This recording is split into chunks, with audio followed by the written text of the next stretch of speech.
whatever you do, if you're in government, don't say there's a problem. Don't mention there's anything wrong with the vaccine.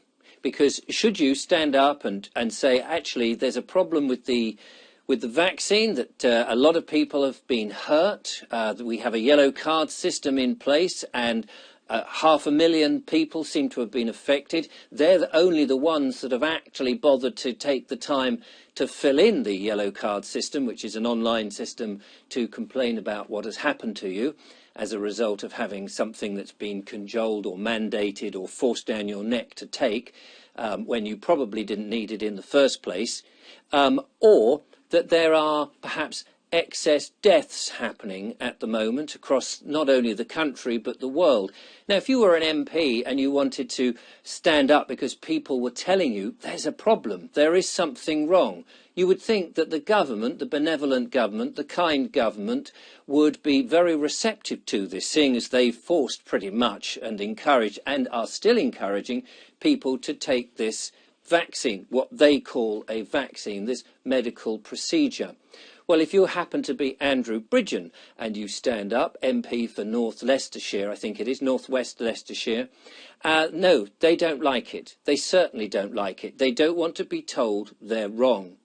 Now, admittedly, Andrew Bridgen did send out a tweet this morning, no doubt in frustration, really, I suspect, because he has been trying to get people to listen, to just not so much stop anything, but to get people to be aware that there is a problem, that perhaps there needs to be an investigation. OK, let's halt everything whilst we just check that we're not damaging more people than we ought to. Something that you would think that any MP who has its constituency saying to it, look, I think there's a problem with this, and instead of, like the other MP's letter which I read out the other day, an alleged MP, I'm just going to say that because I didn't actually physically see who it was from, although I know who it's from, whose attitude was, don't look at anything online, don't listen to all the rubbish, they're all whack jobs.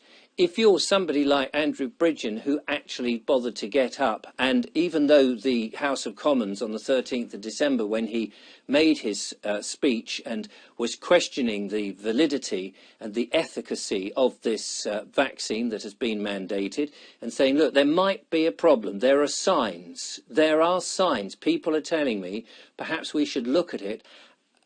He has now had his whip removed. He sent this tweet out. Now, OK, I grant you that it was probably ill-advised to phrase it as he said it. It was actually him quoting somebody else, from what I understand, which I won't read the tweet out. It's all in the newspapers. You can read it for yourself.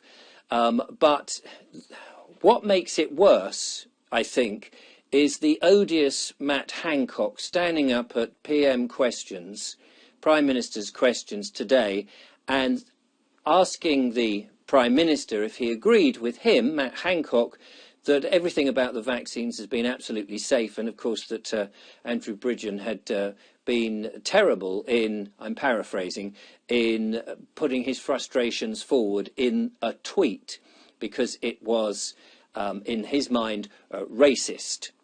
Well, it's interesting, isn't it? And I do wonder whether either it was ill-advised or an MP at the end of his tether, not being listened to, had to do something which would get the newspapers and the media to talk about it. Now, this may be a clever way of getting at least the newspapers, that he may have known that what was going to happen is he would be told off, struck off, have his whip removed or something, or even his career come to an end. I don't know.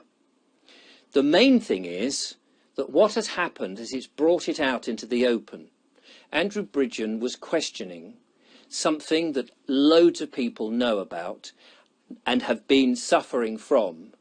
He took it to the House of Commons and everybody stayed stum. They shut up about it.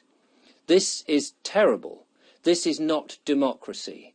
If there is a problem with a medical procedure that has been given to hundreds, if not hundreds of thousands of people, millions of people in this country and around the world, and if there is a problem, and if people are being hurt by it, if people are mysteriously dying as a possible result of it, I think, like any other person in this country, right-minded thinking person in a democratic society, ought to be able to expect an MP to stand up and say, there's a problem, let's look at it. Maybe we should just halt. I'm not saying get rid of it. I'm just saying let's halt the proceeding. Let's have another look at the data. Let's focus in this, because this could be a really bad thing.